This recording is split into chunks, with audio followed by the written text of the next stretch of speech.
Bueno, ahí ya se está mostrando mi pantalla. A ustedes les había quedado de tarea hacer el punto 7, ¿m? O sea, calcular la carga nuclear efectiva experimentada por un electrón del potasio, el último electrón de potasio y del calcio. Compare los resultados obtenidos y analice quién tendría mayor primera energía de ionización y quién sería el más grande. Bueno, para hacerlo completo el ejercicio, porque ustedes podían hacer el ejercicio y solamente ver quién sería el más grande, pero no todavía quién tendría la mayor primera energía de ionización. Veamos qué es la energía de ionización, así lo hacemos completo, controlamos completo el punto, porque además los otros puntos que siguen, el 8, el 9 que está puesto acá como 10, 9 sería ese, también es de energía de ionización. ¿M? Entonces veamos qué es la energía de ionización. Vamos al PDF. ¿M? Bueno, la energía de ionización, en cierta forma ya lo habíamos visto cuando vimos en la primera unidad las energías, cómo calculábamos la energía que correspondían a un salto del electrón de un nivel a otro. Vimos la ecuación de Rayleigh y allí vimos o mencionamos que esa ecuación nos permitía calcular la energía de ionización, pero no lo hicimos, bueno, porque todavía no habíamos visto qué era la energía de ionización, pero sí se los mencioné. La energía de ionización es la energía implicada en este proceso. Acá en la ecuación está resumido. Cuando yo tengo un átomo neutro en estado gaseoso y le arranco un electrón, que se puede simbolizar por una ecuación que dice que ese átomo neutro pasa a formar un catión y pierde un electrón. Ese catión tiene carga +1 porque pierde un electrón. La energía que tengo que entregarle al átomo neutro gaseoso para poder arrancarle ese electrón y transformarlo en un catión es lo que se conoce como energía de ionización. Bueno, allí está puesto EI, pero en realidad esa energía nosotros la vamos a simbolizar con la letra I. Esto es energía de ionización. Bueno, en lugar de escribir esas dos palabras, nosotros simplemente vamos a escribir I mayúscula así de imprenta, es energía de ionización para nosotros. Esa es la simbología que vamos a usar. Entonces, acá está, también escrito más sintético, en forma general, el átomo neutro, si le entrego energía, puedo llegar a transformarlo en catión por arrancarle un electrón. Entonces, la energía que yo tengo que dar para poder arrancarle el electrón se llama energía de ionización. ¿Por qué se llama energía de ionización? Y bueno, porque lo estoy transformando en ion, ¿sí? Pasa de átomo neutro a ion. Eh, los átomos de los elementos de un mismo grupo, eh, depende de la posición del grupo, no tienen la misma energía de ionización. ¿Por qué? Por ejemplo, recordemos cómo habíamos dicho que variaba el radio atómico. Si consideramos el grupo de los alcalinos, habíamos dicho que hacia abajo aumentaba el radio, era cada vez más grande el átomo, ¿sí? Imagínense esto así, así, ¿sí? Cada vez es más grande el átomo a medida que voy hacia abajo. Entonces, imagínense cómo va a variar esta energía de ionización cuando voy hacia abajo si al ser más grande el átomo, el electrón que yo le quiero quitar, que evidentemente el electrón que es más fácil de quitar es el que está más externo, o sea, está a esta distancia del núcleo, voy a marcar con rojo, acá o acá, ¿sí? A medida que sea más grande el átomo, ese electrón que yo le quiero arrancar está más alejado del núcleo. Entonces, ¿dónde va a ser más fácil quitarle el electrón? ¿Hacia arriba o hacia abajo en el grupo? El de más abajo, Ahí va a ser más fácil o más difícil. más fácil. Más fácil. Entonces, hacia abajo va a ser más fácil. Y como la energía de ionización es la energía que yo tengo que entregar para arrancarle el electrón, ¿dónde tendré que entregar más energía? donde sea más fácil o más difícil, donde sea más difícil. donde sea más difícil. Entonces, hacia arriba o hacia abajo aumenta la energía de ionización, Hacia arriba. hacia arriba. La energía de ionización aumenta hacia arriba porque hacia arriba el átomo es más chiquito. Entonces, el electrón que yo le quiero arrancar está más próximo al núcleo, o sea que está más fuertemente atraído. ¿M? Al ser más grande el átomo, el electrón más externo está más alejado del núcleo, entonces está menos fuertemente atraído, entonces necesitaré menos energía de ionización, o sea, menos energía para lograr arrancarle el electrón. Bueno, en el caso de un periodo, ya hemos visto que el tamaño hacia acá es menor, hacia acá es mayor. Entonces, ¿cómo variará la energía de ionización? Si acá represento la energía de ionización. ¿Hacia dónde aumentará? Hacia la derecha. Hacia acá, ¿sí? Porque también pasa eso con el átomo, cada vez más pequeñito, está más próximo al núcleo, está más fuertemente sujeto al núcleo y es más difícil arrancarle el electrón. Entonces necesito entregar más energía para lograr arrancárselo. Ese sería conceptualmente el significado, digamos, de la energía de ionización. Algo que quiero aclarar, eh, en química, em, por convención, uno le asigna signo a las energías que están puestas en juego en algún proceso. Y en química, cuando yo tengo una energía, cualquiera sea la energía, tiene signo negativo, menor que cero, eso implica que es energía liberada, energía liberada. Y si a mí me dan un dato de energía, cualquiera sea la energía, pero que tiene un signo positivo, eso significa que esa es energía absorbida o energía que debo entregar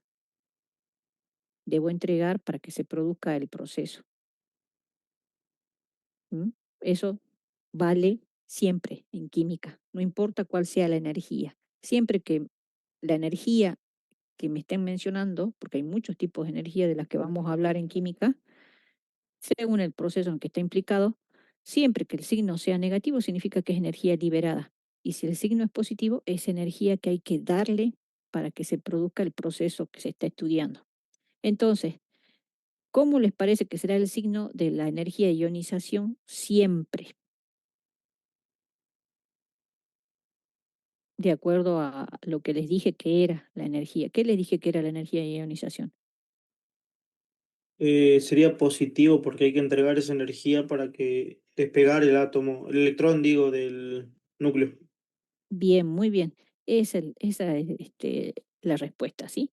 O sea, esta energía de ionización, esa energía de ionización siempre es mayor que cero. No importa si estamos hablando eh, de un metal, un no metal, siempre es positiva la energía de ionización porque siempre es energía que necesito entregar para arrancarle un electrón al átomo neutro en estado gaseoso, ¿sí? Siempre es positiva esa energía porque es energía que tengo que entregar. Vamos a ver otras energías que también son propiedades periódicas que no siempre son positivas, como el caso de la energía de ionización. Em, ¿Se entiende entonces qué es la energía de ionización y cómo la puedo representar mediante una ecuación y cómo varía en un grupo y en un periodo y cómo puedo explicar esa variación y el signo que tiene? ¿Sí? Acá eh, tienen cómo es cómo variaría en un periodo y en un grupo, que eso ya lo dijimos. En un grupo aumenta hacia arriba la energía de ionización y en un periodo aumenta de izquierda a derecha. ¿M? Esta tablita que está acá me muestra energías de ionización sucesiva.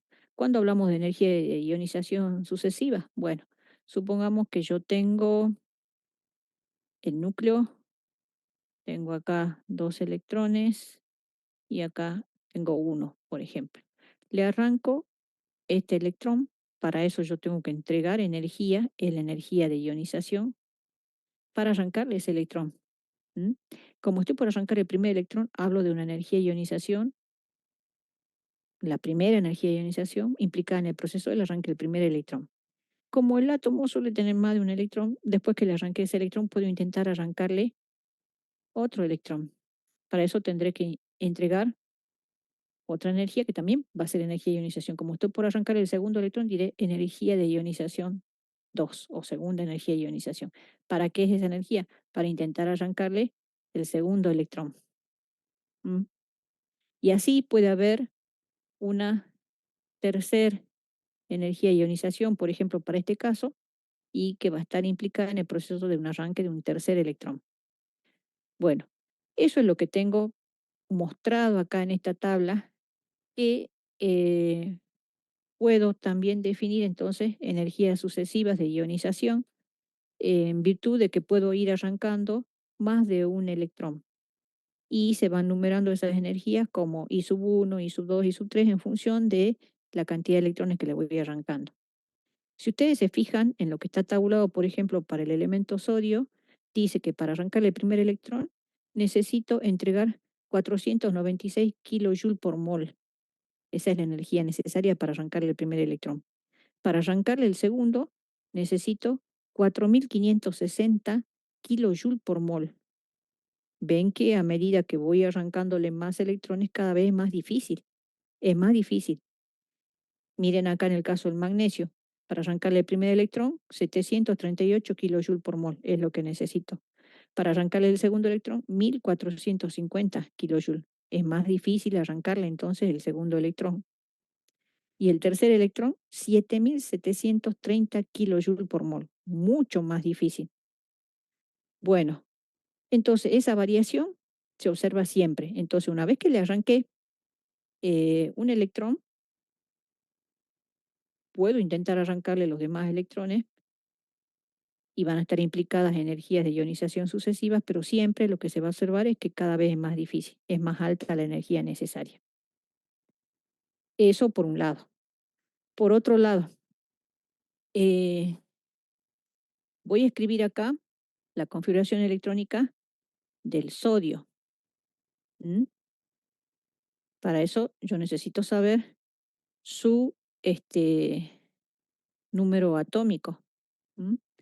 Pero lo vamos a hacer también para el magnesio, para poder explicar lo que necesito explicar. Bueno, sodio, número atómico 11. Magnesio, número atómico 12. Con eso ya podemos trabajar. Miren, voy a escribir la configuración electrónica para sodio, entonces decimos Z igual a 11. Para magnesio, Z igual a 12. Entonces la configuración electrónica, díctenme en cuál sería para sodio. 1, S2, ¿qué más seguiría? 2S2, eh, eh, 2P6 Ujú. y 1S1. 1, 3S1. 3S1. Bien, vamos al magnesio. Igual, pero en vez de 3S1, 3S2.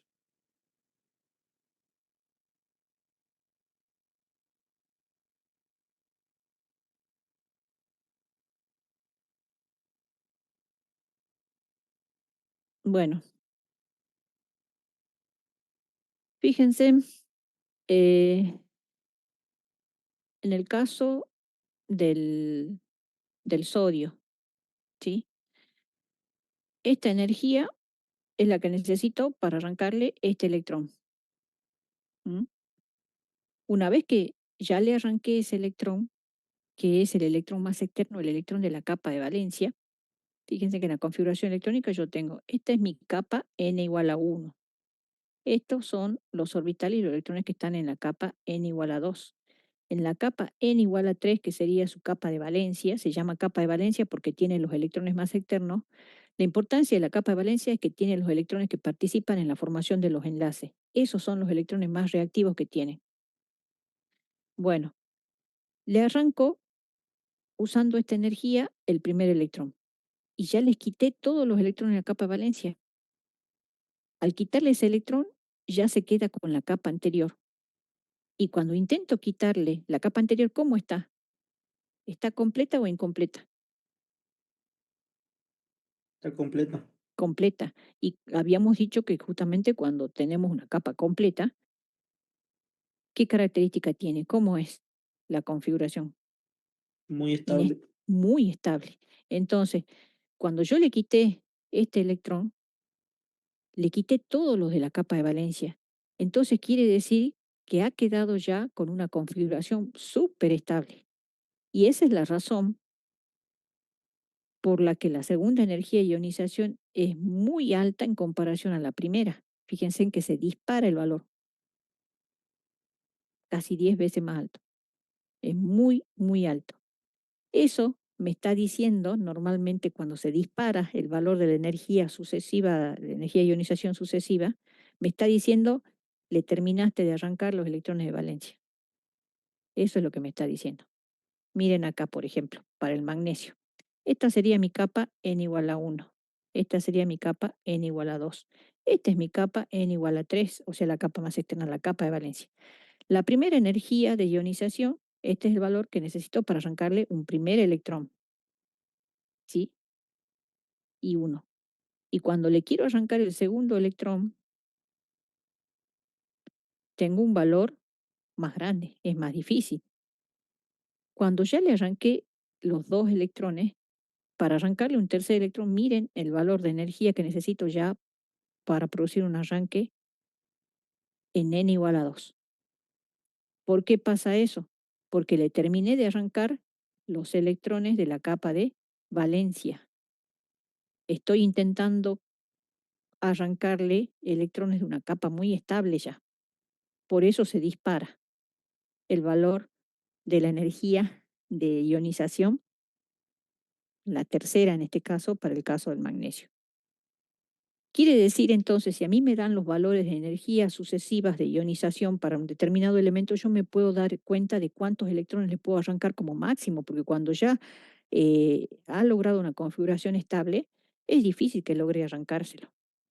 O sea que ese es el catión que puede formar como máximo. Entonces, ¿qué catión podemos decir que puede llegar a formar el sodio? Si miro los valores de la energía de ionización y me doy cuenta que acá salta ya. ¿Cuántos electrones le logro arrancar? Tranquilo.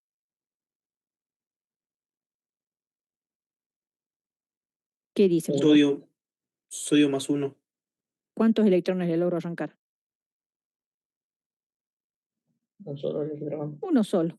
Por eso es que este tiene tendencia a formar sodio más uno, catión sodio más uno. ¿Y qué podríamos decir del magnesio? Miramos los valores. 738, 1450 y de repente 7730. ¿Cuántos electrones dirían ustedes que le logro arrancar?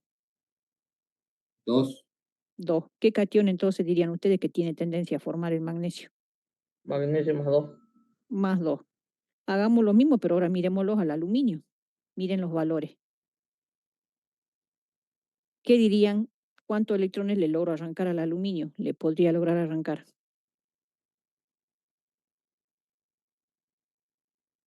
Más Tres, tres. 3. Entonces, ¿qué catión formaría? Aluminio más tres. Aluminio más 3. Entonces, ven la información que me dan las energías sucesivas de ionización. ¿Mm? Eh,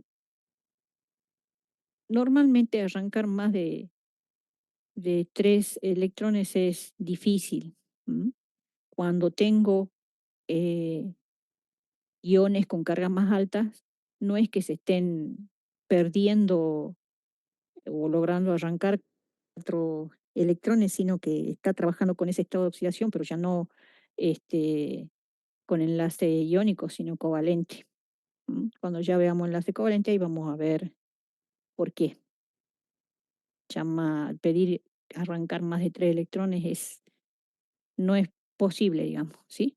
Entonces, si de repente vemos un cation más 3 tiene ese estado de oxidación, pero no porque forma un cation más 4, perdón, sino porque está formando enlace covalente donde está trabajando con ese estado de oxidación. Ya no es un ion que se haya formado, sino es un ion más grande combinado con enlace covalente. Entonces, em, esa información me la dan las energías sucesivas de ionización. Bueno, hagamos entonces el ejercicio que tenemos acá. Dice, calcule la carga nuclear efectiva experimentada por el electrón, el último electrón del potasio y del calcio. Compare los resultados obtenidos y analice quién tendría mayor primera energía de ionización y quién sería más grande. Entonces, en función de saber los Z efectivos, nosotros vamos a saber que el que tenga el Z efectivo, ¿qué va a pasar? Va a tener su electrón más cerca o más lejos, su electrón más externo, el que tenga el mayor Z efectivo. Lo Recuerden que tenga más lejos. piensen bien si tiene el Z efectivo mayor, ¿qué era el Z Ah, el efectivo? Era, efectivo, sí, sería el que está más cerca. claro, porque ¿qué era el Z efectivo? Es la carga nuclear El, real, ¿sí? Que está ejerciendo el núcleo sobre el electrón. Entonces, si ejerce una carga más alta, lo está atrayendo más fuerte al electrón. Y entonces, ¿qué esperaríamos? ¿Cómo sería su tamaño si tiene un mayor Z efectivo? si tiene un ¿Qué mayor este implicaría? efectivo, que va a atraer más fuertemente al núcleo digo, al electrón, entonces no, es más difícil sacarlo, Es más difícil sacarlo. ¿Y cómo sería el tamaño? más pequeño, Sería más pequeño el radio. porque hay menos efecto pantalla. Claro, ¿no? Porque el núcleo está potente para atraer al electrón, entonces el radio es más pequeño. Y la energía de ionización, si está bien atraído ese electrón, va a ser más fácil o más difícil arrancarle. Si es mayor el Z efectivo, está muy atraído por el núcleo. Va a ser más fácil o más difícil quitarle electrones. Más difícil, Entonces, ¿cómo va a ser la energía de ionización? O sea, la energía que hay mayor. que entrar mayor. ¿Sí? Entonces, esto es lo que tenemos que analizar cuando tengamos los valores de los Z efectivos para el potasio y para el calcio. Hay que comparar los Z efectivos para ver entonces quién va a ser el más grande y quién va a tener mayor energía de ionización. Y si es menor el Z efectivo, pasa al revés, ¿no, profe? Claro, si es menor el Z efectivo, ¿qué quiere decir? Que el núcleo a este electrón que está acá lo atrae más débil. Porque ¿qué representa el Z efectivo? El Z efectivo representa la carga que tiene acá este núcleo para atraer al electrón. ¿Sí? Entonces, si es mayor el Z efectivo, esta atracción es más potente, es mucho más potente. ¿Por qué lo atrae el núcleo? Porque el núcleo tiene carga positiva y este es carga negativa. El electrón tiene carga negativa. Entonces, por eso hay atracción de cargas opuestas, pero según lo potente de la carga del núcleo, va a ser mayor o menor la atracción de ese electrón periférico. Entonces, si el Z efectivo es mayor, quiere decir que el núcleo tiene una carga más potente para atraer al electrón. Y eso tiene como consecuencia que al atraerlo tanto, hace que el radio sea más pequeño, porque lo atrae mucho. Pero sí hace que la energía de ionización sea más alta, porque la energía de ionización es la energía que tengo que entregar para arrancarle el electrón. O sea, cuanto más alto sea el Z efectivo, es más difícil quitarle su electrón.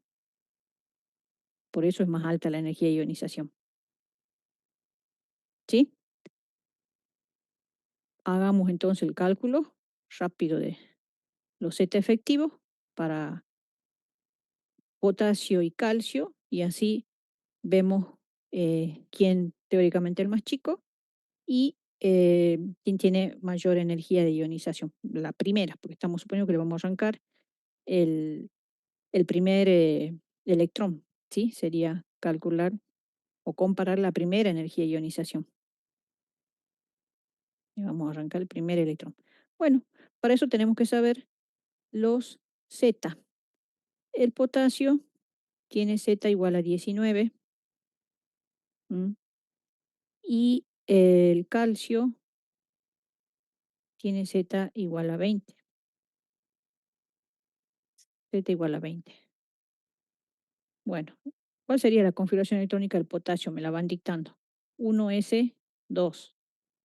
2S, 2. 2P, 6. Ya van 10. ¿Qué seguiría?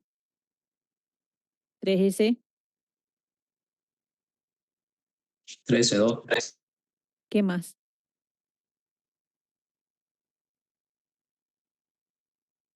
Ahí van 12 y tengo que colocar 19. 3P6. 3P, 6. Ahí ya van 18. ¿Qué sigue ahora? 4S1. 4S1. ¿Sí? Bien, hagamos este y después hacemos rápido el del calcio. Bueno, para aplicar el cálculo de la constante de apantallamiento tenemos que aplicar las reglas de Slater. Lo primero que tenemos que hacer es ordenar la configuración electrónica. En este caso ya está ordenada, pero delimitemos bien para qué electrón queremos calcular el Z efectivo. Es para este electrón, ¿sí? Para él vamos a calcular la constante de apantallamiento. Entonces ya sabemos que a él no lo vamos a contar, pero veamos bien cuántos electrones tenemos en cada nivel. Esto sería así, 1S, tiene 2 electrones, toda la capa 1, la capa 2 que tiene estos subniveles, tiene en total 2 más 6, 8 electrones. La capa 3, que tiene los subniveles 3S y 3P, tiene 8 electrones. Y la 4, que sería 4S, tiene 1. Donde está el electrón cuyo sigma quiero calcular, eso es mi capa N. La anterior va a ser la N-1, esto va a ser la N-2 y esto va a ser la N-3. Acá está el electrón cuyo sigma yo quiero calcular. Entonces, ese electrón no se cuenta. No se cuenta. Y si uso la tablita, dice que tengo que multiplicar a 0,35 por 0,35 los electrones que están en el nivel N. ¿Sí? Tengo que multiplicar por 0,35. Entonces, para calcular sigma, como a este no lo cuento, tengo que decir que en el nivel N hay 0 electrón. 0 por 0,35 sería entonces. Más. Por 0,85 tengo que multiplicar a los electrones que están en la capa anterior, que sería la N-1. Hay 8. Sería 8 por 0,85. Más. Tengo que multiplicar por 1 a los electrones que están en las capas anteriores. Sería entonces en la N-2 y N-3. Tengo 8 y 2, 10 por 1. Acá sería entonces por 10. Y eso es lo que tengo que calcular. Lo que hice allí es aplicar la tabla que me dice por cuánto tengo que multiplicar los electrones de cada nivel. ¿Se entendió? Sí, Sí, Bueno, profe. ¿esto cuánto da? 16,8. 16,8. 16,8. Entonces ahora tengo que calcular el Z efectivo. El Z efectivo es igual a Z menos sigma. Z vale 19 menos 16,8. Esto me da 2,2. 2,2. Bueno, ahí ya tenemos el Z efectivo. Ese sería el Z efectivo. Lo voy a poner acá para el caso del potasio. El Z efectivo da 2,2. Bueno, ahora voy a hacer para lo mismo, pero para el calcio. ¿Sí? Lo mismo, pero para el calcio. Bueno, el calcio tiene Z igual a 20. Entonces, la configuración electrónica sería 1S2, 2S2, 2P6, 3S2, 3P6, 4S2. uno de estos dos electrones va a ser para el cual vamos a calcular el sigma, el otro no. Entonces vamos a ordenar. Acá tenemos 1s con dos electrones. En el nivel 2 tengo el subnivel 2s y 2p con 2 más 6, 8 electrones. En el nivel 3 tengo los subniveles 3s, 3p con 2 más 6, 8 electrones. Y en el nivel 4 tengo el subnivel 4s con 2 electrones. Entonces esto es n, porque ahí está el electrón cuyo sigma quiero calcular, n-1, n-2 y n-3. Entonces para calcular sigma digo, bueno, busco dónde está el electrón cuyo sigma quiero calcular. Está aquí. Uno de estos electrones, para ese estoy por calcular el sigma. Entonces me queda uno en el nivel n. Hay uno, porque no se cuenta, recuerdan, el electrón cuyo sigma quiero calcular. Como acá hay dos, hay uno para el que no estoy calculando, entonces a ese sí lo cuento, uno, y ese se multiplica por 0,35. 0,35 más el nivel anterior, los electrones que están en el nivel anterior, que son 8, eso se multiplica por 0,85. Y por 1 todos los anteriores, que serían 8 y 2, 10. Entonces, esto da 17. 17,15. Bien, 17,15. Bueno, ahora ya puedo calcular el Z efectivo, que es igual al Z, que vale 20 en este caso, menos 17,15. Y esto da 2,85. 2,85. Bueno, ya tenemos entonces el Z efectivo del, del potasio y el Z efectivo del calcio. Este es para el calcio. ¿Cuál es mayor? Tenemos entonces Z efectivo del calcio, Z efectivo del potasio. ¿Cuál es mayor? Miren, del potasio 2,2, del calcio 2,85. El del calcio. El del calcio es mayor. Entonces, ¿qué podemos decir? De cuál tiene, si este tiene el Z efectivo más alto, sería la carga real nuclear más alta, ¿cómo va a ser su tamaño? Menor.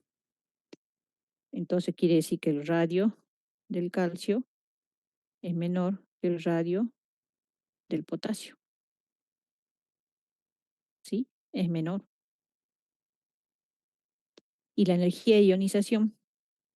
Mayor. energía de ionización del calcio, la primera, y la primera energía de ionización del potasio. En este que es más chiquito, ¿cómo va a ser? ¿Más fácil o más difícil quitarle el electrón?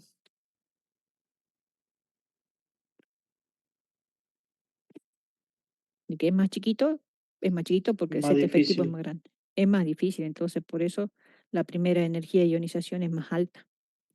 Al ser más chiquito, tiene el electrón que yo le quiero quitar más próximo al núcleo, porque está fuertemente atraído, entonces es más difícil quitárselo, por eso la primera energía de ionización del calcio es mayor que la del potasio. ¿Mm? Profe. Sí, Y en la segunda energía de ionización, la del calcio es mayor, ¿no? y hay que calcular, seguramente, pero para responder hay que hacer los cálculos, porque hay que tener ojo, porque el set efectivo, cuando yo voy avanzando en un grupo, eh, aumenta un poco, pero es casi constante. Al principio aumenta un poco y después casi constante. En cambio, en un periodo sí va aumentando, pero para responder con exactitud hay que calcular. Pero fíjense en cómo uno puede ir deduciendo, entonces, no deduciendo, comprobando, haciendo el cálculo de los set efectivos, cómo varía el tamaño y cómo varía la energía de ionización. Porque si nosotros, esto ya lo puedo borrar, ¿no? Si nosotros vamos a la tabla periódica, acá está potasio y acá está calcio. Según la variación que nosotros hemos visto, en un periodo, la energía de ionización aumenta en este sentido, aumenta la energía de ionización. Y nos dio que la energía de ionización del calcio era mayor que la del potasio. Y lo pudimos verificar calculando el set efectivo. ¿Mm? Bueno, eso en cuanto a esa propiedad periódica, ¿sí? Energía de ionización, hemos visto radio. Vamos a otra propiedad periódica que es la electronegatividad. La electronegatividad tiene que ver eh, con, con una tendencia. Esta propiedad que hemos visto acá, energía, es una, como la misma palabra dice, es una energía, ¿sí? Cuando lo definimos, tenemos que decir que es una energía que tengo que dar para poder arrancar el electrón al átomo neutro. En cambio, cuando hablo de electronegatividad, eso no es energía. Eso, la electronegatividad es un número que me mide una tendencia que tiene el átomo de atraer los electrones que están participando en la formación del enlace.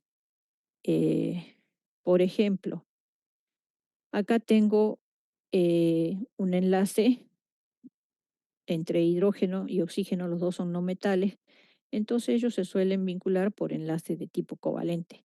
En el enlace covalente ellos comparten electrones. Acá están simbolizados los electrones. Siempre cuando forman un enlace covalente, cada uno, por lo general, suele poner un electrón y lo comparten. Lo comparten y así se unen o se enlazan. La electronegatividad, fíjense que acá se dibuja como si los dos átomos estarían como cada uno tirando para su lado de esos electrones. Si tienen la misma electronegatividad, los dos tiran por igual, porque la electronegatividad mide eso, la tendencia del átomo a atraer los electrones del enlace, no cualquier electrón, sino esos electrones que son del enlace, los que se están compartiendo. A eso se refiere la electronegatividad. Entonces, si tienen la misma electronegatividad, ese par de electrones va a ser compartido por igual por los dos. Ninguno lo va a atraer más. Pero como en este caso yo tengo enlazado hidrógeno y oxígeno y el oxígeno es más electronegativo, eh, él va a tener más tendencia a atraer los electrones del par. Entonces se dice que como los electrones son carga negativa, la nube electrónica está como más cerca al átomo más electronegativo que es el oxígeno. Entonces se suele representar así como una nube electrónica más grande del lado del más electronegativo, que es el oxígeno, y una nube más pequeña del lado del átomo menos electronegativo. Ahí se dice que el enlace entre ellos está polarizado. Está polarizado. ¿Por qué? Porque los electrones que están compartiendo para formar el enlace los tiene como más ganado uno, no se lo quita, pero lo tiene como más agarrado que el otro. Entonces el enlace está polarizado, pero no, no se llega a romper, sino que hay uno que lo atrae más. Eso pasa cuando un átomo es más electronegativo que otro. Este sería el más electronegativo, el oxígeno. Em, Entonces, quede claro que la electronegatividad no es una energía, la electronegatividad es un número que me da una idea de qué átomo tiene la mayor tendencia a atraer los electrones que están puestos en juego en la formación del enlace entre los átomos. ¿Sí? El más electronegativo los atrae más hacia sí. ¿Cómo varía en un grupo y en un periodo la electronegatividad? La electronegatividad aumenta hacia arriba en un grupo y aumenta de izquierda a derecha en un periodo. Tiene la misma dirección o el sentido, digamos, de variación que la energía de ionización. Tiene la misma variación. ¿Por qué? Porque justamente en el sentido en que aumenta la fuerza de atracción del núcleo por los electrones, también, si bien mm, no es una relación directa, pero si tenemos un átomo que tiene un núcleo que atrae mucho los electrones, va, va a afectar también a que ese átomo sea un buen atractor de los electrones que está compartiendo. ¿Mm?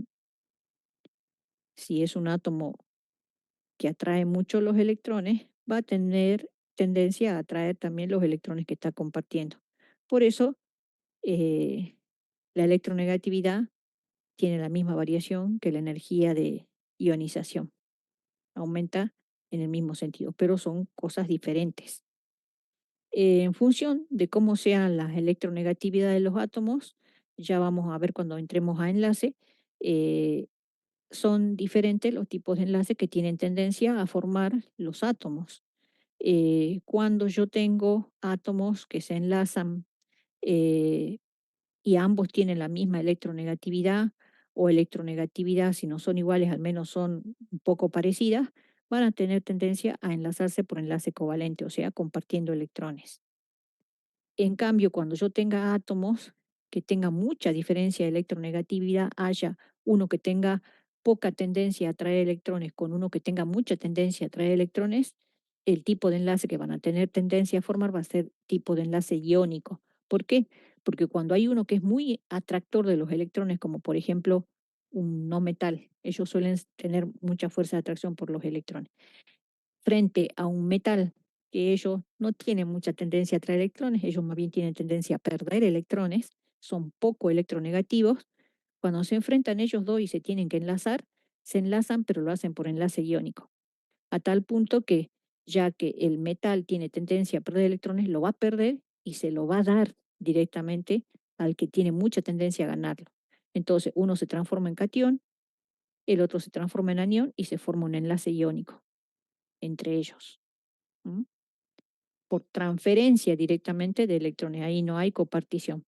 Y entonces, ¿qué característica hay entre átomos que se enlazan por enlace iónico? Que tienen mucha diferencia de electronegatividad entre los átomos que se enlazan. En un enlace covalente, la diferencia de electronegatividad o no existe o bien no, es poca. ¿Sí? Son parecidos.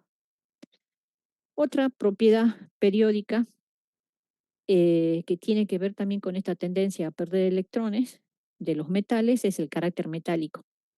Un átomo, cuanto más tendencia tiene a perder electrones, vamos a decir que tiene mayor carácter metálico. Y lo abreviamos a esa propiedad periódica como CM, carácter metálico.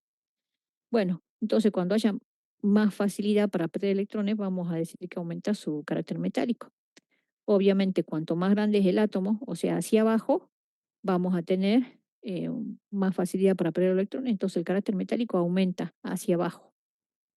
Y en un periodo, bueno, va a aumentar también en el sentido donde el átomo es más grande, o sea, de derecha a izquierda. Por eso ese carácter metálico en un periodo aumentaría en ese sentido.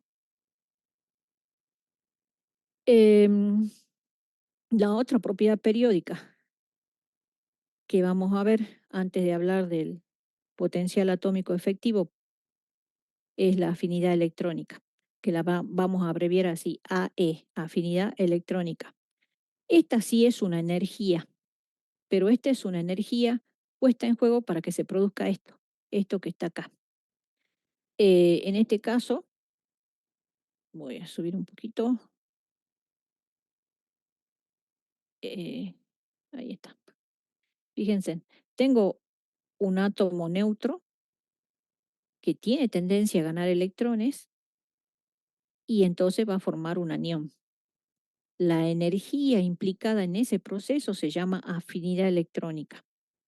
Acá está dibujada la afinidad electrónica o representada del lado de los productos, pero ustedes las podrían poner tranquilamente acá sin jugarse mucho, diciendo que este es el proceso que se produce y no estaría mal, porque la afinidad electrónica, a diferencia de la energía de ionización, esta puede ser negativa o positiva. Es energía puesta en juego en un proceso donde el átomo neutro gaseoso gana un electrón y se transforma en un anión. Ahora, ustedes pueden decir, ¿por qué puede ser negativa o positiva? Porque depende si se trata de un metal o un no metal, este, esta puede ser negativa o positiva. Fíjense en acá, en la tablita, donde se están mostrando valores de afinidad electrónica, eh, hay valores positivos, ¿ven? Y valores negativos de afinidad electrónica. Recuerden entonces que habíamos dicho cuando la energía es menor que cero. ¿Qué implicaba eso? Que era energía ¿cómo? Entregada, liberada. liberada, ¿sí? Y esto está pasando, fíjense, más que nada en los no metales. No metales, cuando hablamos de afinidad electrónica. Y una afinidad electrónica positiva, ¿qué implicaba? Como cualquier energía positiva, que es energía, Absorbida. claro, o que hay que entregar, hay que darle energía para que se produzca el proceso. Esto suele pasar en los metales y acá tienen los gases nobles. ¿Eh? ¿Por qué?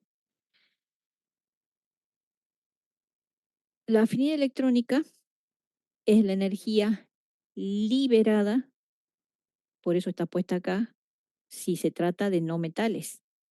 Por eso es negativa para los no metales. ¿Qué quiere decir eso?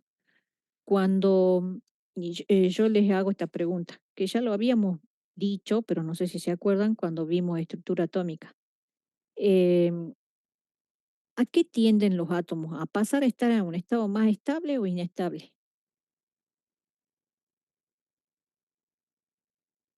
En general. Tienden a su configuración más estable, que es similar Tienden, a la de los gases nobles. tienen tendencia a estabilizarse siempre. Eso es lo que buscan, estabilizarse, ¿sí?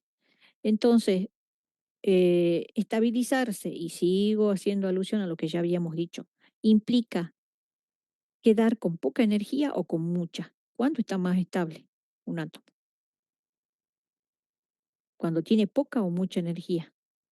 Eso ya lo habíamos dicho también, pero no sé si me Tiene poca presto. energía. Cuando tiene poca energía, ¿sí? Eh, es el mismo concepto que tenemos nosotros de si vemos a un chico que está saltando, loco, gritando y todo eso, decimos, este está con mucha energía. Bueno, está inestable. En cambio, una persona que la veamos sentadita, tranquila, tiene poca energía, pero decimos, bueno, este está estable, este está estable. Bueno, en el caso de los átomos también. O sea, si tenemos un átomo que tiene eh, poca energía, ha pasado a un estado donde está con poca energía, está estable, está estable. Y cuando tiene mucha, ha ganado mucha energía, por lo general está inestable. Entonces, ¿qué pasará acá cuando hablamos de energía liberada? Cuando pasa un proceso con los átomos donde se libera energía, ¿se estará logrando estabilidad o inestabilidad?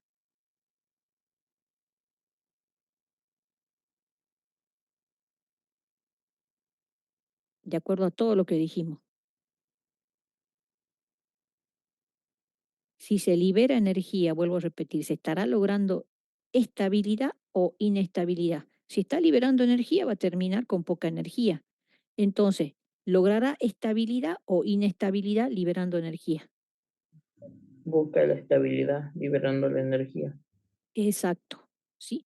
Entonces, procesos donde haya liberación de energía están evolucionando hacia una situación de estabilidad.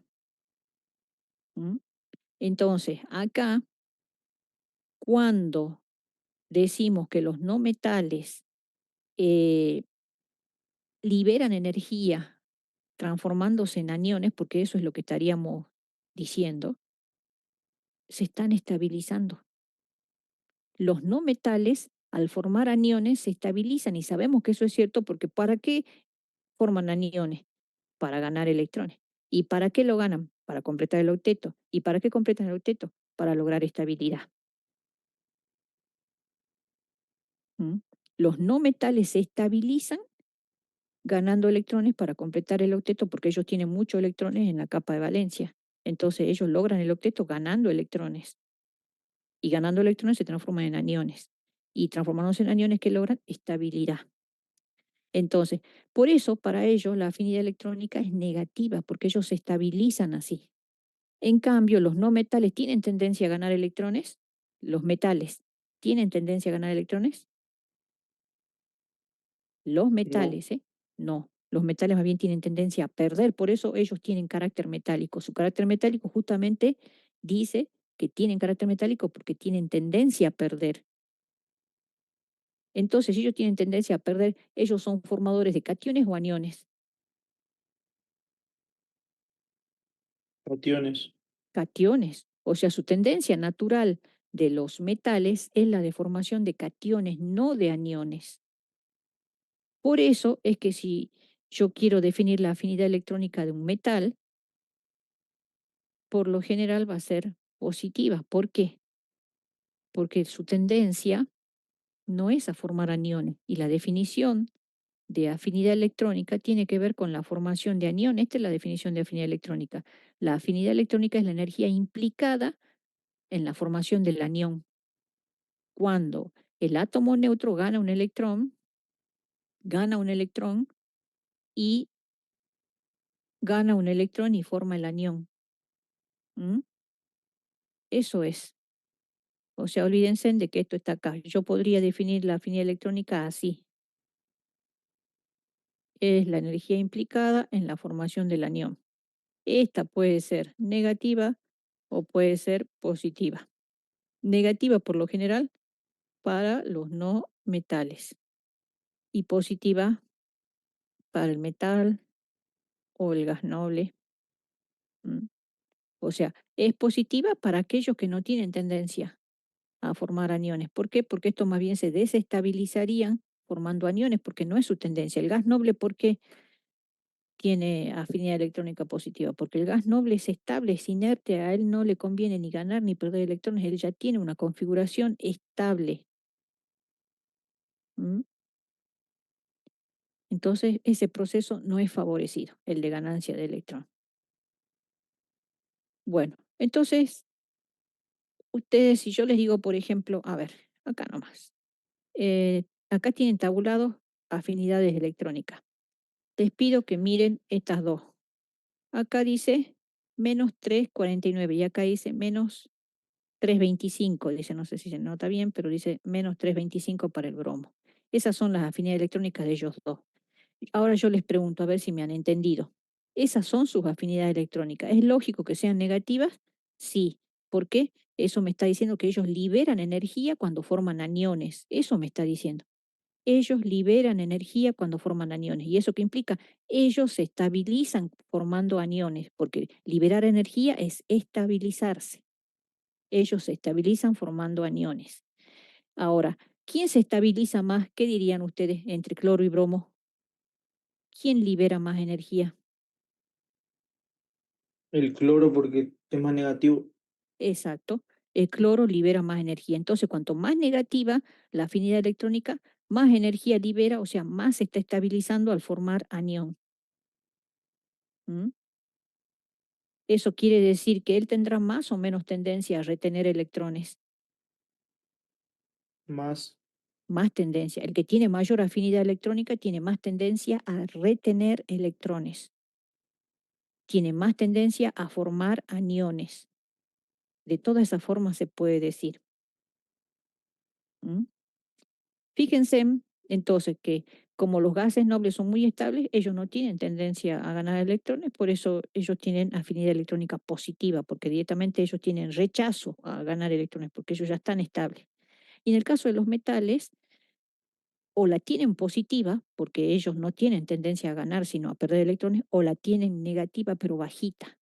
Miren acá. Por ejemplo, los alcalinos tienen afinidad electrónica negativa, pero es bajita en comparación a la que tienen los no metales. Los no metales tienen afinidad electrónica alta, porque ellos liberan mucha energía formando aniones. Los alcalinos no, porque ellos no tienen tendencia a ganar electrones, sino a perder. ¿Por qué ellos tienen, en lugar de tener afinidad electrónica positiva, la tienen negativa, pero pequeña? Eh, Porque hasta cierto punto a los alcalinos se les puede obligar a ganar un electrón porque su configuración electrónica en qué termina. En el caso del litio, por ejemplo, ¿se acuerdan Termina en que, un S incompleto. claro, todos estos, perdón, todos estos del grupo uno ellos tienen esta configuración NS1. Entonces, para completar su eh, orbital con electrones, ellos pueden ganar un electrón. Entonces, como ellos pueden aceptar un electrón, es que tienen esa afinidad electrónica. pero igualmente su tendencia no es a eso, sino a perder. Entonces, es negativa, pero bajita. Solo por eso. Bueno, se entendió entonces qué es la afinidad electrónica, qué diferencia tiene con la energía de, qué diferencia tiene con la energía de ionización. Veamos entonces esta otra propiedad periódica de la que no habíamos hablado y que explica a todas estas que hemos visto hasta ahora, que es el potencial atómico efectivo.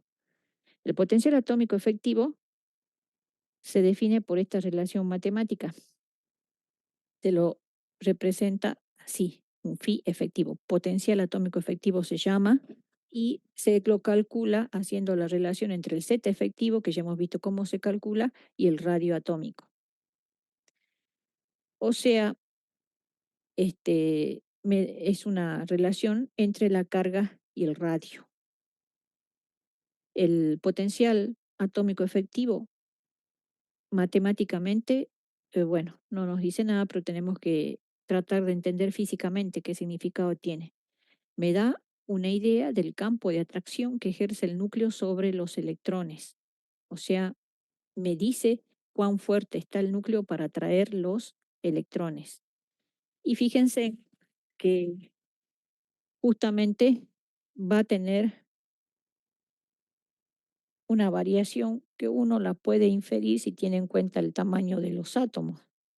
Hacia acá son más pequeños, hacia abajo son más grandes los átomos. Uno entonces se puede dar cuenta de cómo varía ese potencial atómico efectivo. Acá son pequeños los átomos, porque acá el potencial atómico efectivo es mayor. Así varía. ¿M? Por eso acá el átomo es más pequeño, porque el campo de atracción que ejerce el núcleo sobre los electrones periféricos es grande, por eso es pequeño. Y acá abajo el átomo es más grande porque hacia abajo disminuye el potencial atómico efectivo. El tamaño es consecuencia de cómo es el potencial atómico efectivo, de cómo es el campo de atracción. A su vez, como el campo de atracción que ejerce el núcleo es mayor hacia arriba, es más difícil arrancarle el electrón. Entonces la energía de ionización aumenta hacia arriba. ¿Mm? Como el núcleo es más potente para atraer los electrones, también la afinidad electrónica aumenta hacia arriba. La electronegatividad también aumenta hacia arriba. Al tener un núcleo más potente, la electronegatividad la vamos a simbolizar con esta letra. También aumenta hacia arriba. ¿Por qué? Porque ese núcleo es muy potente para atraer, entonces va a ayudar al átomo a que atraiga más el par de electrones compartido en un enlace. ¿Mm? Y el radio aumenta hacia abajo, hacia donde el núcleo es menos potente, el campo de atracción es menor.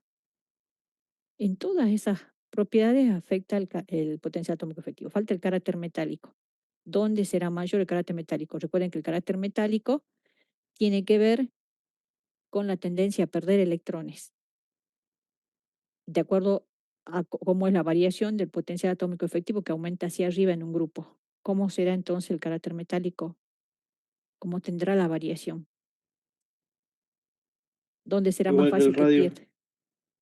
O sea, aumenta hacia No, hacia, abajo y hacia la izquierda. hacia abajo, ¿sí? Esto es un grupo. ¿Qué propiedad periódica me permite explicar entonces la variación de la electronegatividad, de la afinidad electrónica, de la energía de ionización, del radio y del carácter metálico? El potencial atómico efectivo. ¿Por qué? Porque me mide eh, el campo de atracción que ejerce el núcleo sobre los electrones. Eso mide esta propiedad, el campo de atracción. Esa es la propiedad entonces que me explica las otras 5 propiedades periódicas. El potencial atómico efectivo ahora en un periodo. ¿Cómo varía? En un periodo, supongo que esto sea un periodo, el potencial atómico efectivo, ¿cómo variará si es el campo de atracción que ejerce el núcleo? Porque es más chiquito el radio acá. Hacia acá el radio era más pequeño e iba aumentando a medida que me muevo así en un periodo. Entonces, ¿hacia dónde aumenta el potencial atómico efectivo? ¿Qué dirían ustedes? ¿Mm? Recuerden que este me mide el campo de atracción del núcleo. ¿Dónde es más fuerte el campo de atracción del núcleo si los tamaños varían así? De derecha. Hacia la derecha. Hacia acá. ¿Sí? ¿Por qué es más pequeño el átomo? Porque ahí es mayor el potencial atómico efectivo. El radio, recuerden, es consecuencia de cómo es el potencial atómico efectivo. El radio aumenta hacia allá en un periodo. ¿Cómo variará la energía de ionización? ¿Hacia dónde aumentará? ¿Hacia dónde tendré que usar más energía para arrancar el electrón? De acuerdo a cómo es el potencial atómico efectivo. Hacia la derecha. Hacia acá. Va a aumentar. Va a ser más difícil arrancar el electrón donde el campo de atracción del núcleo sea mayor. ¿Cómo va a ser la electronegatividad? La electronegatividad, o sea, la tendencia a atraer los electrones de un enlace, va a ser mayor donde el potencial atómico efectivo sea mayor o menor. Hacia la derecha también, igual como anteriormente. Bien, porque a todas estas propiedades afecta el campo de atracción que ejerce el núcleo. El campo de atracción que ejerce el núcleo hace también que el átomo sea más electronegativo. Y la afinidad electrónica, ¿quién va a tener más tendencia a ganar electrones? El que tiene mayor o menor potencial atómico efectivo.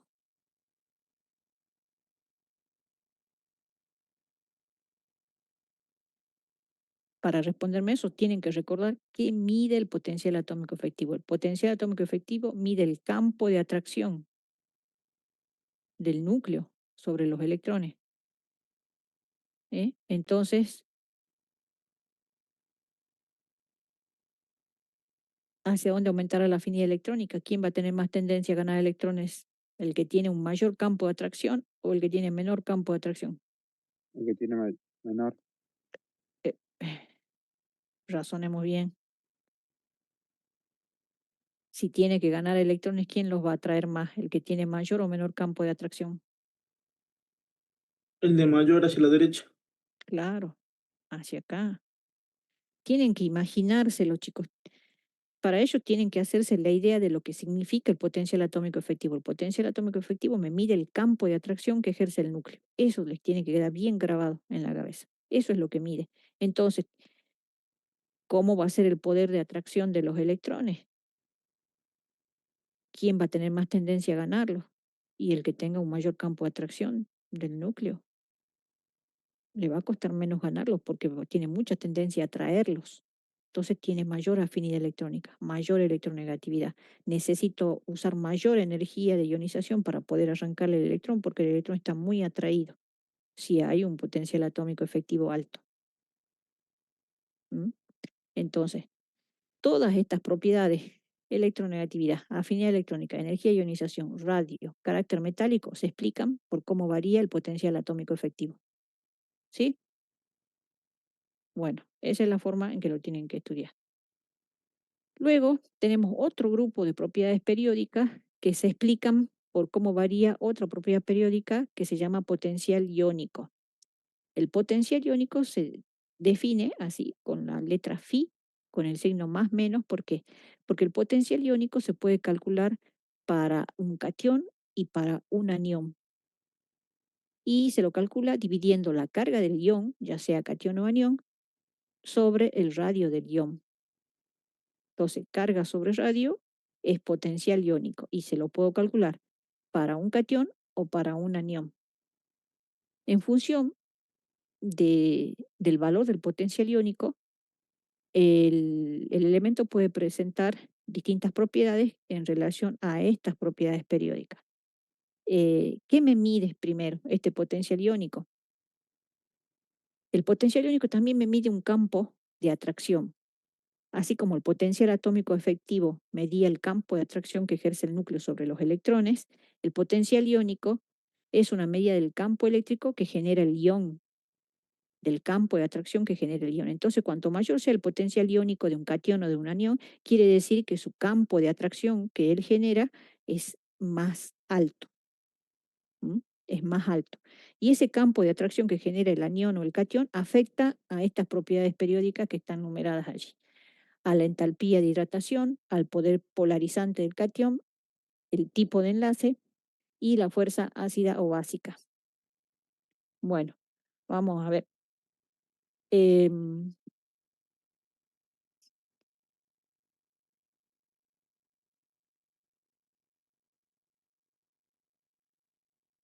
Vamos a ver primero entalpía de hidratación. Em, la entalpía de hidratación es una energía que se libera cuando se hidrata un ion. ¿En qué consiste ese proceso de hidratación? Acá está representado de manera simbólica. Acá tengo, por ejemplo, un catión, un anión, y esto que está acá representado, que parece una carita con orejitas, en realidad eso es la representación de la molécula de agua. Entonces acá estarían el átomo de oxígeno, estos serían los dos átomos de hidrógeno, los azules serían los átomos de hidrógeno. Entonces esto está representando una molécula de agua. Cuando ocurre la hidratación, tanto el catión como el anión se rodean de moléculas de agua, pero no se rodean de la misma manera. ¿Por qué? Porque el catión atrae al polo negativo de la molécula de agua. El polo negativo está representado por el átomo de oxígeno, que serían las bolitas rosadas. Esas son las que se acercan al catión.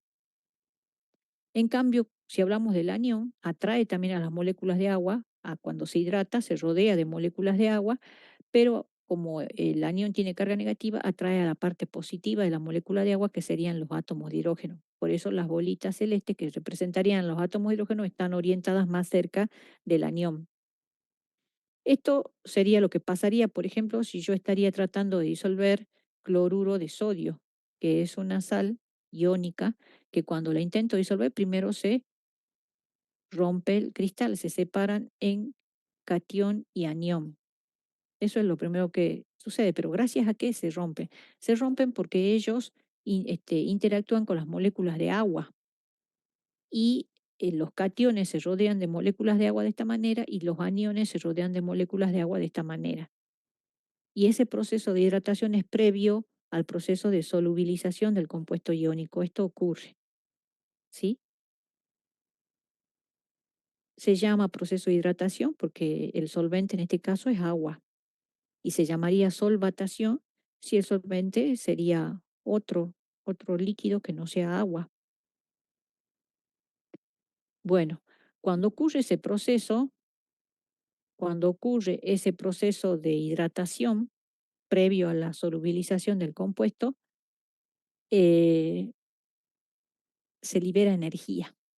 Esa energía que se produce como consecuencia de la hidratación de esos iones se llama delta de H hidratación del catión, delta de H hidratación del anión. Es energía liberada. O sea, cuando ocurre esto, acá se libera un calor de hidratación, que sería del catión. Y acá se va a liberar también energía de hidratación del anión. Y ese proceso puede ser representado por esta ecuación o esta ecuación, donde estamos diciendo que el catión se va a relacionar con las moléculas de agua formando el catión acuoso, que implica que esté así, hidratado, rodeado de moléculas de agua. O bien el anión gaseoso se rodea de moléculas de agua y al estar hidratado lo que pasa es que esos aniones se rodean de moléculas de agua, por eso ya aparece como acuoso. Primero está solo en estado gaseoso y luego lo tenemos acuoso. Así se representa el proceso de hidratación del catión y del anión. Entonces podemos hablar de energía de hidratación de catión y entalpía de hidratación también del anión. Esa entalpía de hidratación o calor de hidratación es energía liberada cuando se produce el proceso de hidratación. Em, Como ven acá, cuando se produce el proceso de hidratación está habiendo atracción entre catión y moléculas de agua o anión y moléculas de agua. Pero las moléculas de agua se orientan en función de la polaridad que tienen. ¿M? Entonces, por eso es que existen fuerzas de atracción entre las moléculas de agua y el catión y las moléculas de agua y el anión. La molécula de agua está polarizada. Eh, los cationes y los aniones cuando se hidratan no tienen la misma fuerza de atracción por esas moléculas de agua, o sea, no tienen la misma capacidad de hidratarse. Todo depende de quién sea el catión o el anión. ¿Por qué? Porque ese catión o anión no va a tener el mismo campo de atracción por el agua. ¿Y quién va a medir ese campo? Ese campo de atracción que tienen el catión o el anión por las moléculas de agua lo mide el potencial iónico. Entonces podemos hablar de potencial iónico del catión, que sería igual a la carga del catión sobre el radio del catión.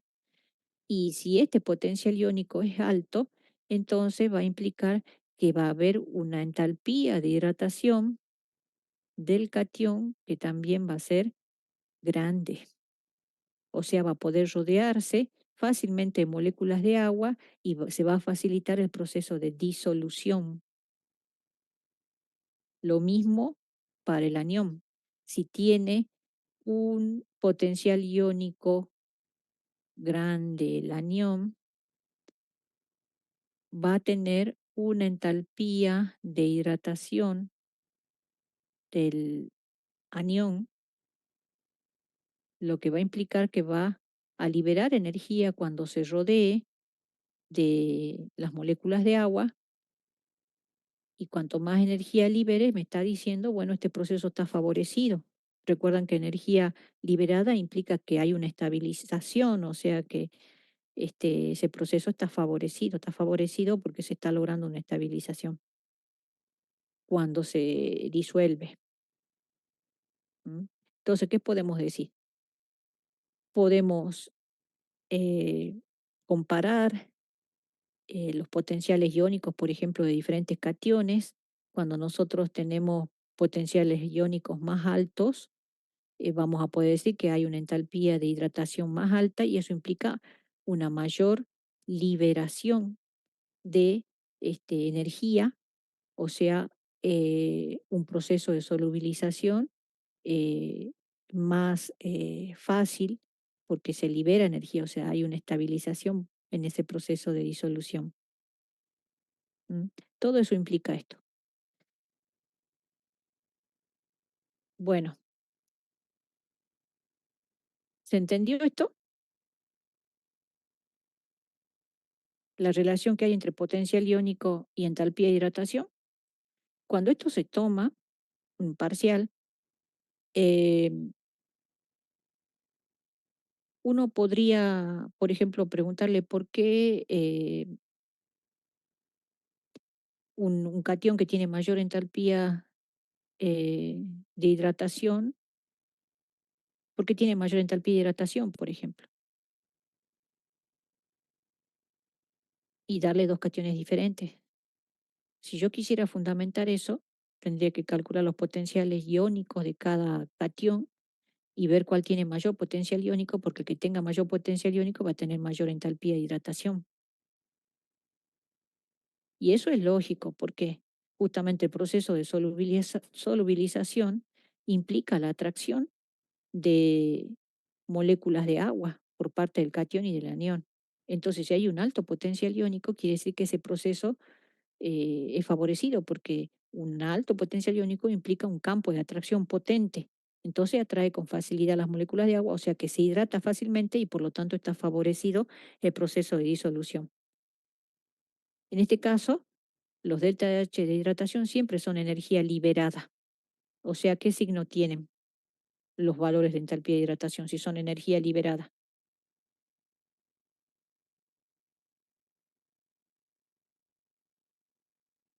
positivo. Mm, energía liberada, Negativo. negativo. Energía liberada es siempre negativo. Entonces los delta H de hidratación, estos siempre tienen valor negativo. ¿Mm? Entonces, si yo tengo dos iones, un ion X, un cation Y, este tiene un delta de H de hidratación, no sé, de menos 320, supongamos, kilojoule por mol. Y este tiene un delta H de hidratación de menos 380 kilojoule por mol. ¿Cuál libera más energía? ¿Cuál cation? X más y más El I más. y más. ¿Cuál se disuelve más fácil entonces? El I más porque atrae más las moléculas de agua. Porque libera más energía, se estabiliza más fácil, ¿sí? Y tratándose. Entonces ese se va, según los valores de entalpía de hidratación, se debería disolver más fácil, ¿sí? Bueno, y yo podría demostrar eso a lo mejor calculando los potenciales iónicos, ¿sí? Seguramente el que tiene mayor entalpía de hidratación este, tiene mayor potencial iónico. Bueno, veamos acá ejercicio que tenemos. El punto 8, el punto 9, que acá está como 10, este lo pueden hacer solo. El punto que está figurando como 10, que en realidad sería 9, miren acá, salte del 8 al 10. El punto 9 lo pueden hacer solos porque estos son de energías sucesivas, solo tienen que mirar y responder, porque eso ya lo hemos analizado. El punto 8, ese no, ese conviene que lo hagamos juntos, pero hagamos este primero, el de el 11A. Después vamos a avanzar un poquito y vamos a hacer el 11B. ¿Mm? Y ya estamos casi terminando. Bueno, vamos entonces al 11A. Dice, dada la siguiente tabla de entalpía de hidratación de iones, justifique con propiedad periódica los valores tabulados para los cloruros de litio, sodio y potasio. Acá tengo 3 sales, cloruro de litio, cloruro de sodio y cloruro de potasio, y me dan las entalpías de hidratación. Dicen que justifique con propiedad periódica. Bueno, recién cuando estábamos viendo teoría, yo les dije que esta propiedad periódica me explica todas estas. ¿Mm? Ahora me están pidiendo que explique esta. Entonces, si me están diciendo, me están dando valores de entalpía de hidratación y me están pidiendo que justifique con propiedad periódica, ¿qué propiedad voy a tener que usar? El potencial iónico. El potencial iónico, ¿sí? Lo mismo pasa si tengo un punto donde me dicen que analice poder polarizante del catión o tipo de enlace o fuerza ácida o básica, yo voy a poder usar potencial iónico para justificar la variación, porque esa es la manera, ¿sí?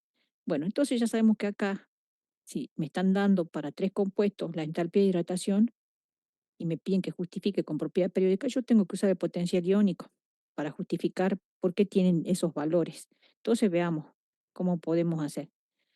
Em, el potencial iónico se calcula para cationes y aniones. ¿Cómo hago entonces? Esto es una sal, las sales son compuestos iónicos.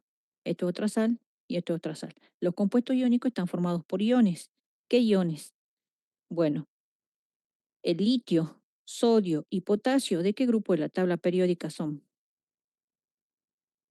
Si nos fijamos, vamos a la tabla periódica, están acá. Litio, sodio, potasio. ¿De qué grupo son? Son del grupo 1. 1. ¿Ellos qué cation pueden formar? Fíjense en la configuración electrónica. ¿Cuántos electrones tienen en la capa de valencia? +1. Pueden perder un solo electrón ellos. Se estabilizan entonces, según lo que hemos visto, por las energías sucesivas, ellos pueden perder fácilmente un electrón. Entonces, todos ellos forman cation +1. Los del grupo 1 forman cation +1, porque ellos tienen un solo electrón en la capa de valencia. Entonces, ya sabemos qué cation forman. Entonces, vamos de nuevo al problema.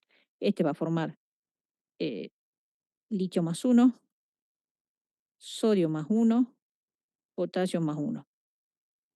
El compuesto iónico, como un todo, está neutro. Entonces, ¿qué carga tiene que tener el cloro para que esto esté neutralizado?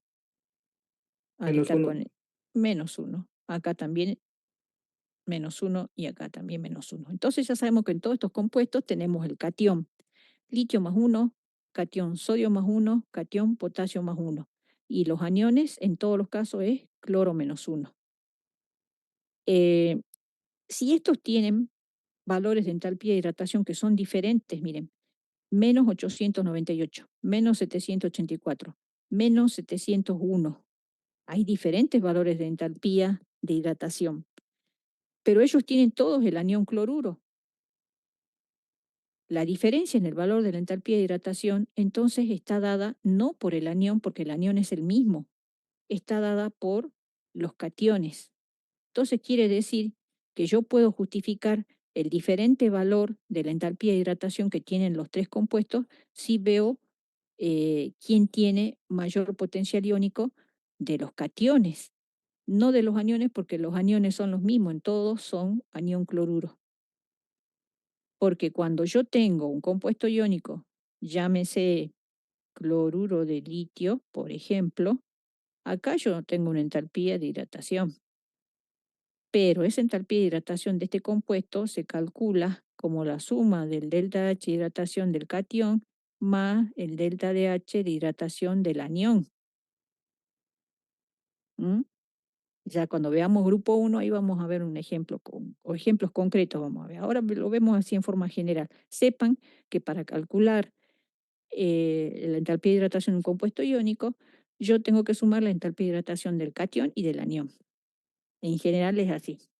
Entonces, la diferencia de estos valores de entalpía de hidratación no la hace el anión cloruro, porque en todos es el mismo el anión. La diferencia en estos valores la hace el cation. Entonces yo para justificar voy a tener que comparar cómo son las entalpías de hidratación de los cationes. Y para ello tengo que usar entonces el potencial iónico de quién. ¿De quiénes calcularían? ¿Del anión cloruro o de los cationes?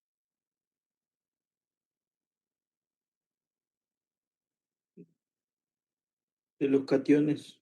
De los cationes, porque no va a estar la diferencia en el anión cloruro porque es el mismo en todos. Entonces, ¿qué vamos a hacer? Vamos a ver cómo es el potencial iónico del cation litio, cómo es el potencial iónico del cation sodio y cómo es el potencial iónico del cation potasio, para ver entonces cómo son las entalpías de hidratación de los cationes y eso me va a poder ayudar a responder por qué la entalpía de hidratación del cloruro de litio da más alta. ¿Mm? Bueno, ¿a qué era igual el potencial iónico? El potencial iónico del cation en general es igual a la carga del cation sobre el radio del cation. ¿Sí? ¿Cómo es la carga de los cationes acá? Litio +1, sodio +1, potasio +1. ¿Cómo es la carga? Positivo. No, me refiero a si son iguales o distintas. Iguales. Iguales, todos tienen carga +1. Entonces, si yo calculo el potencial iónico para el litio, para el sodio y para el potasio, en todos va a ir +1 arriba. Acá va a ir +1. ¿Sí? ¿La diferencia dónde está? En el radio del cation. Este es distinto para litio, sodio y potasio porque tienen distinto tamaño. Vamos al grupo. Ellos están ubicados así, litio, sodio, potasio. Pero yo quiero comparar los tamaños de los cationes, que recuerden que tenía la misma variación que la del radio atómico. Entonces, ¿cuál es más grande? el de abajo. el de abajo. O sea, hacia abajo aumenta el radio del catión. Entonces, de acuerdo a eso, teniendo en cuenta que arriba en el numerador me quedaría +1 dividido el radio del catión. ¿Qué relación hay entre los potenciales iónicos si yo hago la relación entre la carga que vale 1 y el tamaño de cada catión? ¿Cuál me da mayor o menor, bueno, el potencial iónico? El de más arriba porque es más pequeño y es inversamente Ese, proporcional. entonces, hacia arriba aumentaría el potencial iónico, Iónico. porque el radio es más pequeño. ¿Sí? Porque la carga es la misma. ¿Estamos de acuerdo o no? Sí, profe. Bueno, entonces acá el potencial iónico me va a dar más alto en donde yo tengo el radio más pequeño. O sea, hacia acá aumenta el potencial. Esa es la variación. ¿Mm? Esa es la variación. ¿Están siguiendo el razonamiento? El potencial iónico del litio es mayor que el del sodio y el del sodio mayor que el del potasio. Entonces, eso ustedes saben que a mayor potencial iónico, ¿qué implicaba? ¿Cómo era la entalpía de hidratación? ¿Mayor o menor? Si el potencial iónico era mayor, la entalpía de hidratación es mayor también. Se hidrata más fácil, porque la hidratación ¿en qué consiste? En atraer las moléculas de agua. Y que tenga un mayor potencial iónico implica que tiene más campo de atracción. Entonces se hidrata mejor. Por eso es mayor la entalpía de hidratación. Entonces quiere decir que la entalpía de hidratación del catión litio es mayor que la entalpía de hidratación del catión sodio y esta es mayor que la entalpía de hidratación del catión potasio. ¿Sí? Entonces, eso ya me da la pauta de que la sal que va a tener mayor entalpía de hidratación va a ser la de litio, tal como aparece allí. Por eso la de litio, la entalpía de hidratación del cloruro de litio es mayor, porque el catión litio tiene mayor entalpía de hidratación. En segundo lugar, estaría la entalpía de hidratación del catión sodio, por eso la entalpía de hidratación del cloruro de sodio da término medio. Y la menor entalpía de hidratación la tiene el catión potasio, por eso el cloruro de potasio tiene la menor entalpía de hidratación. ¿Se entendió? Eso es lo que me está pidiendo ese punto 11A, que haga ese análisis. O sea, tengo que justificar por qué tiene esa variación la entalpía de hidratación en estas tres sales que son iónicas. Como el anión es el mismo, comparo las energías de la entalpía de hidratación de los cationes, potasio, sodio y litio. Pero para poder saber cómo varían las entalpías de hidratación de los cationes, tengo que analizar los potenciales iónicos de los cationes. ¿Por qué? Porque son directamente proporcionales. A mayor potencial iónico, mayor entalpía de hidratación del catión. ¿Está? Yo sé que esto cuesta un poco, así que por eso esto queda grabado para que ustedes lo vuelvan a ver. Esto es punto de parcial, ¿sí? Entonces, es solamente razonarlo, no es difícil, solo hay que este, asimilarlo, entenderlo nada más. ¿M? Hay que entenderlo nada más. Bueno, si se entendió, me alegro. Si no se entendió, a ver de nuevo el video para fijar eso, y si no se entiende el video, a consulta, ¿sí? Que me estoy aburriendo allí los martes o los viernes, no va nadie. ¿M? Porque cuando se den cuenta, ya va a estar el parcial encima y después ya es tarde para entender esto. ¿M? Bueno, vamos a otra propiedad. Ya hemos visto esta. Vamos a ver qué es esto del poder polarizante del catión. El potencial iónico, entonces a mí me tiene que quedar claro que mide esto, el campo de atracción generado por el ión para quien yo calculo el potencial iónico. Eso me mide el potencial iónico del catión. ¿Qué tiene que ver con esto de poder polarizante? Supongamos, yo tengo acá un catión y acá hay un anión. Este catión ejerce potencial iónico. ¿Qué quiere decir? Genera un campo eléctrico que tiende a atraer al anión. Cuando lo tiende a atraer, la nube eléctrica del anión se deforma. Entonces, en lugar de quedar así redondito, perfecto, le pasa esto. Está siendo atraído por el catión, deforma su nube. Esta capacidad que tiene el catión de atraer al anión deformando su nube es lo que se conoce como poder polarizante del catión. ¿Mm? Entonces, cuanto más poder polarizante tiene el catión, más atrae la nube electrónica del anión, lo deforma más. ¿Mm? Y cuando puede deformarlo más y cuando tiene mayor poder polarizante, cuando su potencial iónico es mayor. ¿Por qué? Porque el potencial iónico me mide su campo de atracción. Cuanto mayor sea su campo de atracción, atrae más al anión y lo deforma más fácil. Entonces, a mayor potencial iónico del catión implica mayor poder polarizante. Lo solemos a este abreviar así, PP, poder polarizante. Poder polarizante, ¿quién tiene? El catión. El catión tiene tendencia a atraer al anión. Él tiene poder polarizante. Y es mayor cuando su potencial iónico es mayor. Esto afecta directamente al tipo de enlace. ¿Por qué? Por esto, miren.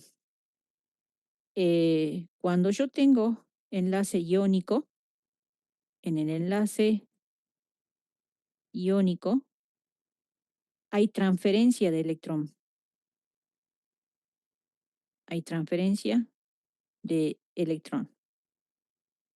Hay un átomo que cede un electrón y se transforma en catión y se enlaza con otro átomo que recibe el electrón y se transforma en anión. Entonces, entre ellos se establece, acá hay enlace iónico entre estos dos átomos. Uno se transformó en catión y otro en anión. Y hay una fuerza de atracción por cargas opuestas, fuerzas electrostáticas, y están unidos por enlace iónico.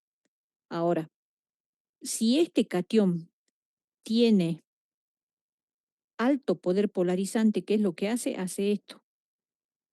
Él, al tener alto poder polarizante, lo deforma este. Y es como que cuanto más poder polarizante, más lo deforma. Es como si estaría tratando, en lugar de acá le dio el electrón para que se transforme en anión. Cuando tiene mucho poder polarizante, es como si estaría tratando, en lugar de dárselo totalmente, de quitárselo. Está tratando más bien de, en lugar de dárselo, es como si estaría queriendo compartirlo en lugar de dárselo. ¿Eh? Y cuanto más, hacia acá estaríamos haciendo que aumente su poder polarizante. Cuanto mayor poder polarizante tiene el catión, es como que el enlace es menos iónico. Acá sería el enlace iónico, sería el más iónico, donde el catión le da sin problema el electrón al otro átomo para que se transforme en anión. No se lo intenta quitar, siquiera se lo da. Entonces, ahí hay un enlace iónico 100%. En cambio, cuando hay un enlace iónico donde el catión tiene cierto poder polarizante, deforma la nube como si estaría tratando más bien de compartirlo al electrón en lugar de dárselo. Entonces decimos que va aumentando en este caso, como al tener mayor poder polarizante el catión, va aumentando el carácter covalente. ¿Por qué? Porque es como que está intentando, en lugar de darle el electrón, de compartirlo. Entonces acá estaría aumentando el carácter covalente del enlace. Es así que yo puedo tener átomos enlazados por enlace iónico, donde puedo tener un alto porcentaje de carácter iónico, si es que hay mucha tendencia a que le ceda el electrón y tiene bajo poder polarizante el catión, entonces se lo cede al electrón sin problema. Pero si el catión tiene un alto poder polarizante, eh, va a tener más tendencia a querer compartirlo que a dárselo al electrón. Entonces va a ser un enlace iónico con un cierto grado de carácter covalente. ¿M? Y hay compuestos iónicos con grado de carácter covalente apreciable a veces, en función del poder polarizante del catión. ¿Cuándo es mayor el poder polarizante? Cuando pasa esto, hemos dicho, mayor poder polarizante del catión a mayor potencial iónico. ¿Y cuándo va a haber mayor potencial iónico? Y bueno, de acá sale. ¿Cuándo me va a dar mayor el potencial iónico? ¿Cómo tiene que ser la carga para que me dé mayor potencial iónico? ¿Y cómo tiene que ser el radio? ¿Qué me dirían ustedes? El radio tiene que ser lo menor posible y la carga tiene que ser positiva. No siempre es positiva porque es catión. Acá tienen que decirme cuanto más grande, cuanto más pequeño, así. Para que me dé más grande potencial iónico, ¿cómo tiene que ser la carga del ión para que me dé más grande? ¿Tiene que ser más grande? ¿Tiene que ser más chica? La carga más grande, A ya mayor sea carga, a mayor carga y menor radio. sí, eso es lo que me tienen que decir, ¿sí? Entonces, fíjense que de la fórmula del potencial iónico yo puedo saber cuándo el catión va a ser más polarizante. Va a ser más polarizante cuando su carga sea más alta y va a ser más polarizante también cuando su radio sea más pequeño. ¿M? Entonces, por ejemplo, si ustedes quiero que me digan ahora, ustedes saben que acá recién estábamos hablando del catión litio, catión sodio y catión potasio. Quiero que me digan entre estos dos, ¿cuál tiene mayor poder polarizante? Tienen la misma carga, pero no tienen el mismo radio. El sodio, porque su radio es menor. Bien, el que tiene menor radio. Y entre estos dos, el que es más chico es este. Entonces quiere decir que el poder polarizante del catión sodio es mayor que el poder polarizante del catión potasio. Y de estos tres, ¿quién tiene mayor poder polarizante? Considerando a los tres ya, el litio. Entonces, ojo con lo que les voy a preguntar ahora. Ya me están diciendo ustedes que de esos tres, es el que tiene mayor poder polarizante. Si yo tengo cloruro de litio, cloruro de sodio y cloruro de potasio, ¿cuál sal tiene mayor carácter covalente?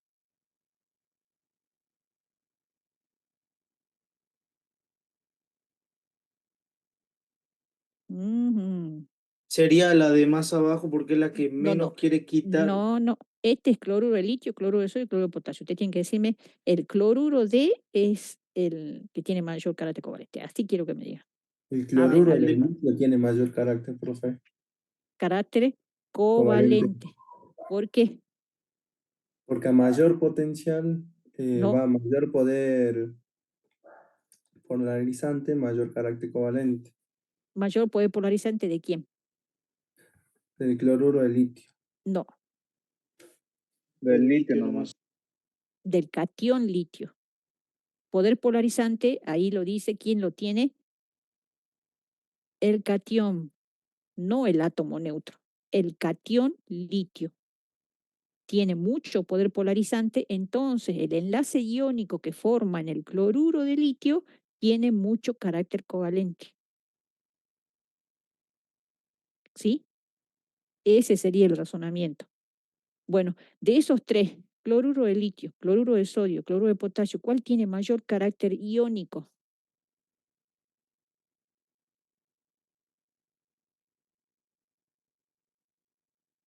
¿Carácter iónico dijo? Ujú, iónico. El potasio, el cloruro de potasio, porque él es el que menos le quiere quitar el átomo al cloro. El átomo, digo, el electrón. Bien, bien, bien. Está bien, bueno, me parece que se entendió, nada más que vieron que hay que pensar bien, de expresarse bien nada más, ¿sí? Hay que entender qué está pasando y tratar de expresarlo bien, nada más. Bueno, entonces, esto es muy importante, chicos, porque ustedes recordarán cuando han estudiado tipos de enlace que los compuestos, ¿quiénes son más solubles en agua? ¿Los compuestos iónicos o los compuestos que tienen enlace covalente? Los iónicos. Los iónicos. Entonces, de estos tres, ustedes me podrían decir cuál se tendería a disolver más fácil en agua, teóricamente. ¿Quién es el más El iónico? cloruro de potasio. El cloro de potasio. ¿Y quién sería el menos soluble en agua? El cloruro de litio. El cloruro de litio, porque tiene más carácter covalente. ¿Mm? Entonces, eh, estas propiedades que estamos viendo, se dan cuenta cómo me permiten ir analizando después, cuando vamos viendo los grupos, acá ya lo estamos metiendo en un grupo, no estamos metiendo en los alcalinos y estamos usando las propiedades periódicas para analizar propiedades de los compuestos que ellos forman. Se dan cuenta cómo estas propiedades que estamos estudiando nos van a permitir estudiar los grupos, de ahí la importancia de este tema que estamos viendo ahora, ¿sí? Y que lo estamos viendo ahora y se los voy a seguir tomando en el segundo parcial, porque en el segundo parcial vamos a ver los grupos y vamos a aplicar esto. Vamos a hacer este análisis que estamos haciendo ahora, pero vamos a ir ya a más propiedades todavía. Entonces esta parte la tienen que estudiar bien. ¿Mm? Bueno, entonces hemos visto ya la relación que tiene el potencial iónico con la entalpía de hidratación, con el poder polarizante y ya nos hemos metido en el tipo de enlace. Ya nos hemos metido en el tipo de enlace. Entonces, ¿qué podríamos decir? Cuanto mayor el potencial iónico, ¿cómo será el tipo de enlace? ¿Tendrá a más covalente o más iónico? En general, según lo que hemos visto.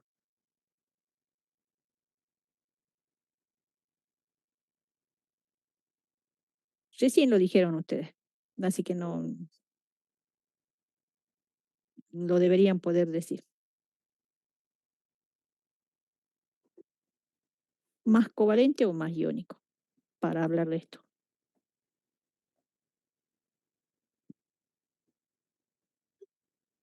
No se quieren jugar,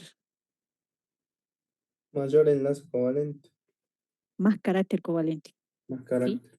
Más carácter covalente. En general, cuando uno calcula el potencial iónico y nos da más alto, tenemos que pensar que allí tenemos un enlace que tira más a enlace covalente. ¿Mm? Bueno, nos va a quedar para otra clase, porque si empezamos ahora esto va a quedar corto, porque esto hay que explicarlo bien, fuerza ácida y fuerza básica con potencial iónico, tiene que quedar bien explicado. Lo que sí podemos explicar acá es qué es la polarizabilidad, porque hemos hablado de poder polarizante, vamos a terminar hablando de la polarizabilidad, que también es importante y que no está mencionado acá porque no se explica con potencial iónico la polarizabilidad. Esto sí, ya hemos visto poder polarizante, se explica con potencial iónico. Decía, yo tengo el catión y tengo el anión. El catión, ¿qué tiene? Tiene poder polarizante. El anión tiene polarizabilidad. Polarizabilidad.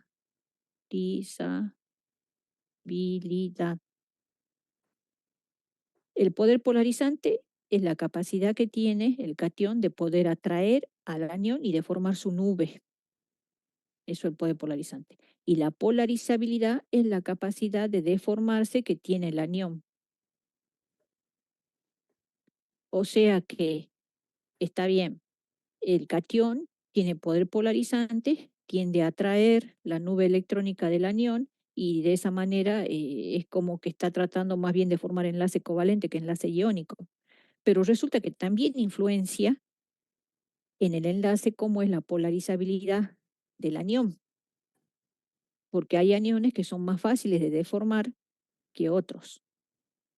Bueno, acá no hay que relacionar la polarizabilidad con el potencial iónico del anión, no se relaciona. O sea, no vayan a querer cometer el error de decir, este va a ser más polarizable si es mayor el potencial iónico del anión. No, no es verdad. Eso no se puede decir. Uno deduce mal si uno dice eso. Esa relación no hay. Esto sí puedo decir. Hay mayor poder polarizante si es mayor el potencial iónico del catión. Esto sí, esto no. ¿Cuándo es mayor la polarizabilidad? Cuando el anión es más grande. Cuanto más grande el anión, lo deformo más fácil. O cuando su carga es mayor. ¿Mm? Esas son las condiciones que hacen que el anión sea deformado con facilidad. ¿Y cómo afecta esto al tipo de enlace? Y también lo afecta, porque si yo lo logro deformar más fácil, el compuesto también va a tener mayor carácter covalente. Entonces, si yo tengo dos sales con el mismo catión, o sea que tiene el mismo poder polarizante, el poder polarizante es el mismo. Y tengo acá este anión y este otro, ¿cuál tiene mayor carácter covalente? ¿Este compuesto A o este compuesto B? El B. El B, ¿sí? El compuesto que está formado por este catión y este anión que es más grande. ¿Por qué? Porque el anión es más polarizable, entonces se deforma más fácil y se va a tener, tiene mayor carácter covalente, porque tiene un anión que se deforma más fácil. Entonces, cuando uno analiza compuestos iónicos, tiene que tener en cuenta todo, el poder polarizante del catión, la polarizabilidad del anión, para decidir cuál tiene mayor carácter covalente. ¿Mm? Bueno, bueno chicos, justo. Espero que se haya entendido todo esto que hemos visto, a repasarlo bien, ¿eh? Porque con esto que hemos visto ustedes ya pueden hacer el 10B y lo otro no podemos porque hay que ver todavía eh, cómo se explica con el potencial iónico, el carácter ácido y el carácter básico de algunos compuestos y después nos falta ver acidez y basicidad en los óxidos. Y este es general. El punto 14, que en realidad creo que sería 13, este es integrador. Pregunta de todo, pero es de resolución rápida. Así que esto lo vamos a estar terminando la clase que viene. ¿Mm? Bueno, ¿alguna pregunta? Acá dejo de compartir. Ya les voy a compartir el enlace. Profe, ¿solo esta clase va a subir? ¿Cómo? ¿Solo esta clase va a subir al aula?